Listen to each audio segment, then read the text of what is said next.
Two queens and one king stand before me. But what's life really like on the drag stage in the Midwest? Hello and welcome to Flyover Culture, your guided tour to pop culture in the Midwest. I'm Peyton Whaley. First, some housekeeping.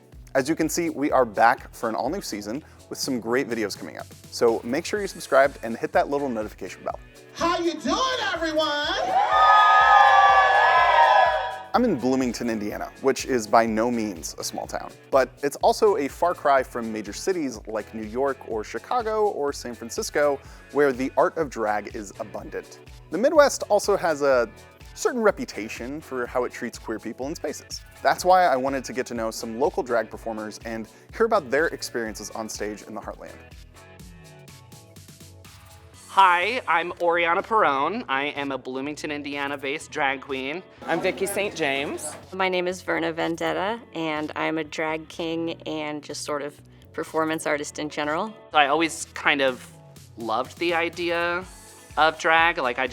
I'd been taking blankets as a kid and wrapping them around my waist and calling myself a beautiful princess since I was 6.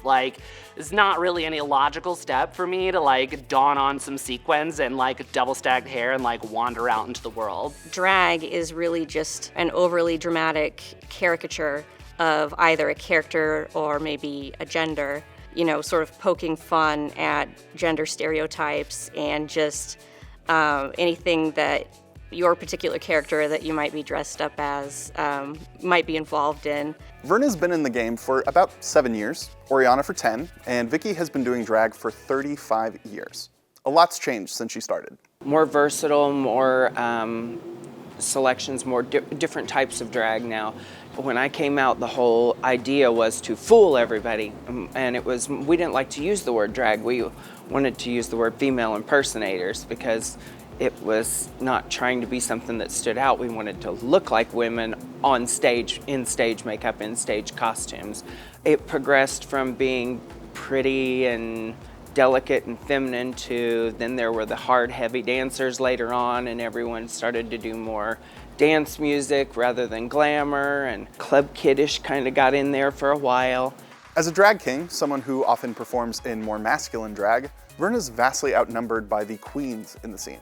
So I asked them what people often get wrong about drag kings. There are a lot more drag kings out there than anybody knows about. We pretty much all know each other. Mostly you're gonna see drag queens on the stage because unfortunately, like the rest of the world we live in, a lot of smaller circles are still typically a boys' club. They're still typically run by a cis white man, and he's going to employ his best friends. The stereotype with kings that I've heard drag queens say is, we don't work as hard. We don't have as good of costumes. We are not as entertaining. I'm just like, well, I pad certain areas and then I strap other areas down with duct tape, just like you do. So it's not easy. And it still takes me 2 hours to put on makeup because, I don't look like this either. In the broad sense, the art form goes back hundreds and hundreds of years. But my boss says my videos are too long, so let's stick with Indiana. Indianapolis has long been the state's epicenter for drag, which can be traced back to the 19th century in traveling minstrel shows. And the first performance by a female impersonator was recorded on Indiana Avenue in 1910.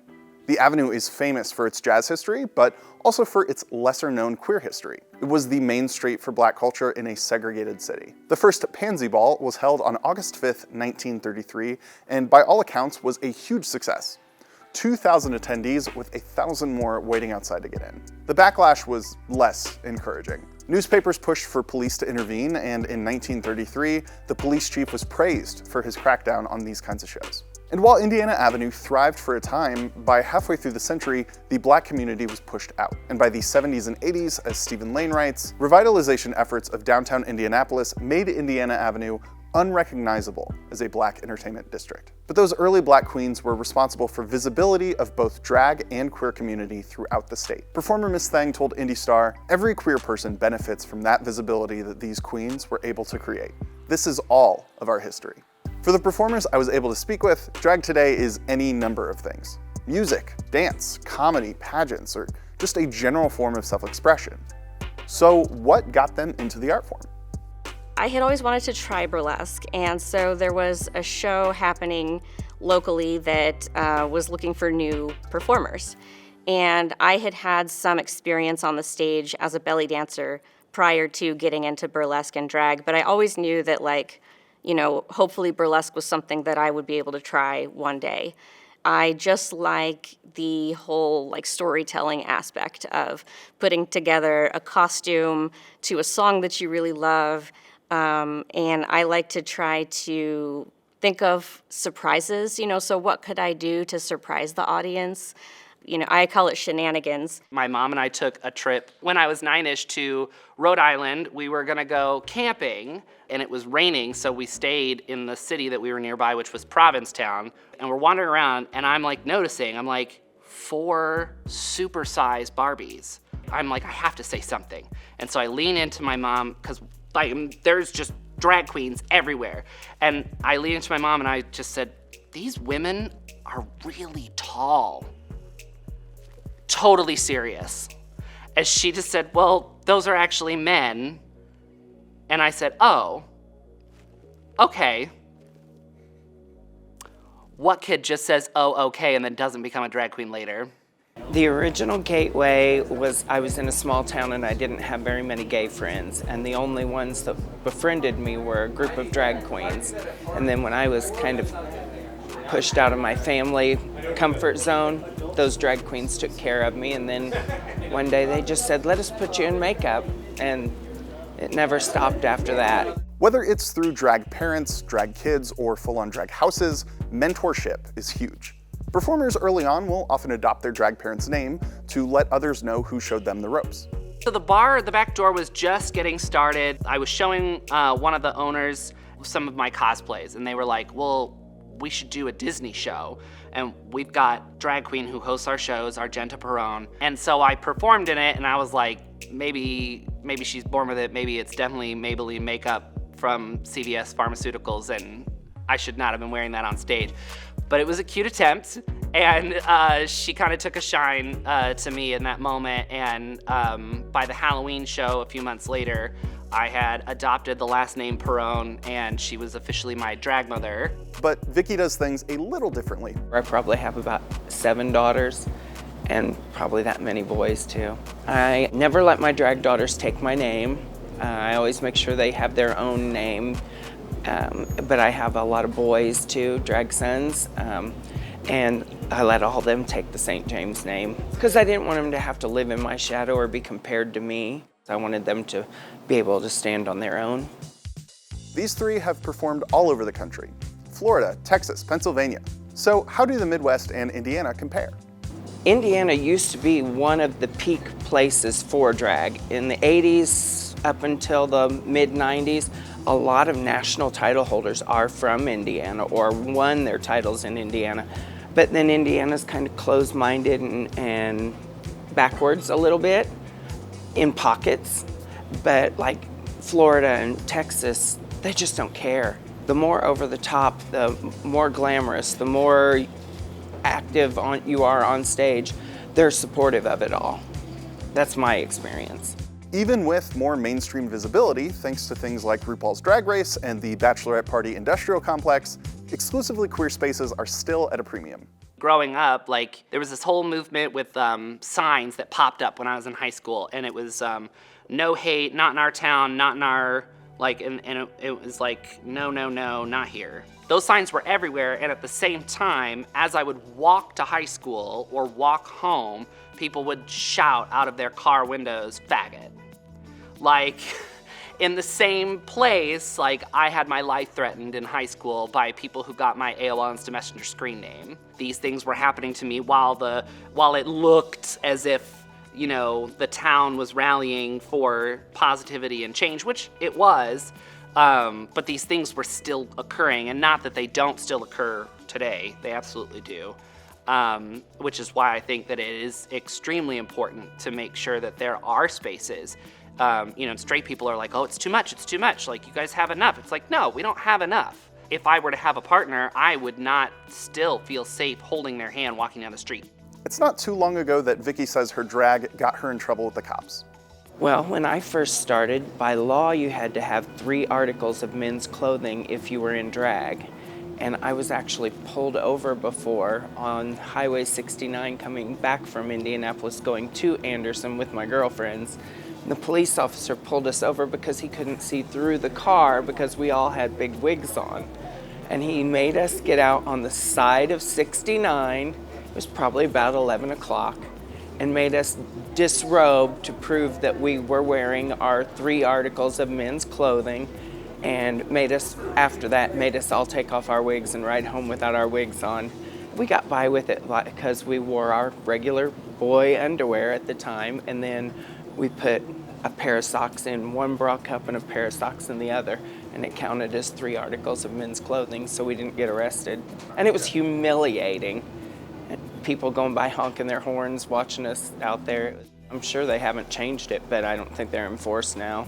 The 3-article rule Vicki mentioned was used by police to harass LGBTQ people throughout the 20th century. Problem is, the law that cops referenced when enforcing the rule never actually existed. It was more of an informal rule of thumb used by police to justify stops and arrests. History's Hugh Ryan says the enforcement of the rule was curbed following 1969 Stonewall riots, just apparently not in Indiana. Creating safe spaces for LGBTQ people is crucial, but Oriana says they shouldn't just be relegated to bars. I would like to have places that I can go that don't inherently involve alcohol. It also makes the spaces more accessible for younger audiences, which is something that I'm acutely aware of when I'm like creating a show or trying to do something within the community, or even like in my shows that I have created and tour to various anime conventions across the Midwest. My first thought is like, how can I include everyone to be in the audience? And especially at conventions, we're able to do all ages drag shows. So we are doing all of our acts, you know, the appropriate ones anyway, in front of people of all ages. And a lot of the times it's in the middle of the day as well. And so it's accessible suddenly to kids, teenagers, people that can't stay out until 1 o'clock in the morning. And so they're getting a lot of their first experience with sort of a queer community or an extension of that. And then, you know, queerness being celebrated like in such a glittery package. I mean, we're in Southern Indiana. We have to like remember where we are. It's taken some time, but I feel like we're gayer than we ever have been.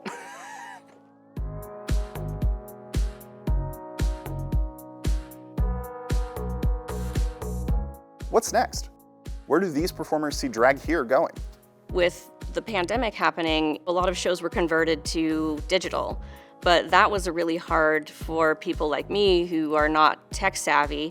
A lot of folks are still doing digital shows, and I think it's really awesome because these shows now are suddenly accessible to audiences that wouldn't have been able to see anything like this elsewhere. You might never have to get on a stage if you don't want to or you can't get hired. You can just put this on in your living room and, you know, put all of your art out on the internet. There's been tug and pull about what someone who's on stage needs to have, and by that I mean nails, breasts, hips, and there's been a lot of pushback from the up-and-coming crop of entertainers to be more androgynous, to be non-binary, to be themselves on stage, to say, my body doesn't need to conform to your idealized version of a woman in order for me to be valued on stage. Absolutely true. And they're proving their point by getting shows and being successful.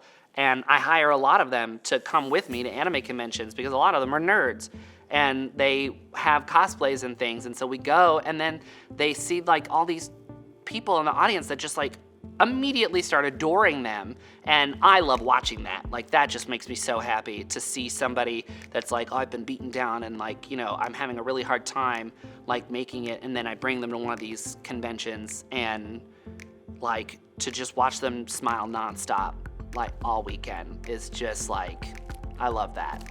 Spending hours each week designing looks, creating choreography, and getting painted isn't something you do as a light hobby. So I asked them, what's drag mean to them?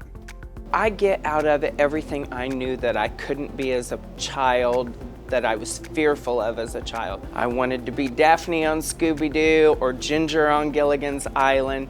And now, you know, I mean, I got to be that redhead on stage, and I get to live out and pretend to be glamorous and all these things when really I'm just another little girl from Indiana, you know. Doing drag for me has been sort of the road to confidence, body positivity, getting over fears, realizing that I can carve a place for myself in a world that is not necessarily made for introverts. I'm gonna keep going until it's not fun anymore. Drag for me is like the ultimate release. It's like all my anxiety, all of my like depression, all of my emotions, like my happiness, my anger, my sorrow, like all of it, and then it's just like out there. I'm somebody that has that's neurodivergent, that has a lot of things that I have to do in order to make it in a neurotypical's world. And for me, when I'm in drag, all of the like masking things that I would normally do are gone. There's no more box. There's no more box. A massive thank you to Vicki St. James, Verna Vendetta, and Oriana Perón, as well as to the Back Door in Bloomington for letting us shoot there. I'll have links to their socials and all that good stuff down below. And if you want a closer look at drag history, I recommend you check out Masters of Drag from PBS and American Masters. Great stuff. Thanks to everyone who's checked out the channel and subscribed since we last posted. I'll see you in just 2 weeks for something tasty. See you next time. So yeah, I saw drag queens when I was 9 in Rhode Island and it made me gay.